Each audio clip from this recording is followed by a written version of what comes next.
బాధపడు వారి యొక్క ఆలోచన తృణీకరించబడుతుంది, కానీ దేవుడు అట్టివారికి ఆశ్రయమై ఉన్నాడు. బైబిల్ గ్రంథంలో ఎన్నో చోట్ల దేవుడు మనకు ఆశ్రయమైన మాట మనం చూస్తూనే ఉన్నాం. బాధపడేవారిని ఈ రోజున చాలామంది పట్టించుకోకపోవచ్చు.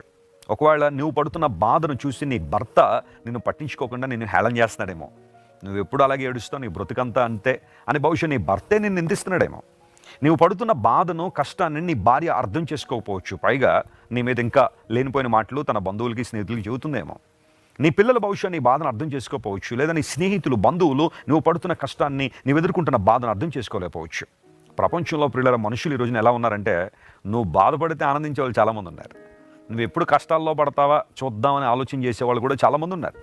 అయితే బాధపడే వారి విషయంలో దేవుని యొక్క ఉద్దేశం ఏంటి అంటే, ఆయన వారికి ఆశ్రయమై ఉన్నాడు. దేవుడు నీకు ఆశ్రయంగా ఉన్నాడు. ఆయన నీ పక్షంగా నిలబడుతున్నాడు. ఇది ఈరోజు దేవుడు నీకు ఇస్తున్న వాగ్దానం. ఎవరు నీతో ఉన్నా లేకపోయినా ఆయన నీతో ఉన్నాడు అని నమ్మి ఆయన పాదాల చెంత ఆయన స్తుతించగలిగితే, ఆయన గణపరచగలిగితే గొప్ప కార్యాలను నువ్వు చూస్తావు. కీర్తనకారుడు అంటాడు, దేవుడు మనకు ఆశ్రయమును దుర్గమునై ఉన్నాడు, ఆపత్కాలములో ఆయన నమ్ముకునదగిన సహాయం అని. దావీదు భక్తుడు మరలా తన కీర్తనలో 18వ కీర్తనలో అంటాడు, నేను ఆశ్రయము పొందదగిన దుర్గము ఆయనే అన్నాడు. అంటే ఎన్నోసార్లు దావీదు తన జీవితంలో కష్ట పరిస్థితులు ఎదుర్కొన్నప్పుడు దేవుని చెంత, ఆయన రెక్కల నీడన ఉన్నాడు కాబట్టే విశేషమైన ఆదరణను, ధైర్యాన్ని, ప్రోత్సాహాన్ని దావీదు పొందుకున్నాడు. ప్రియ సహోదరి, ఈరోజు నీకు ధైర్యం కావాలా? ప్రియ సహోదరుడా, ఈరోజు నీకు ఆదరణ కావాలా?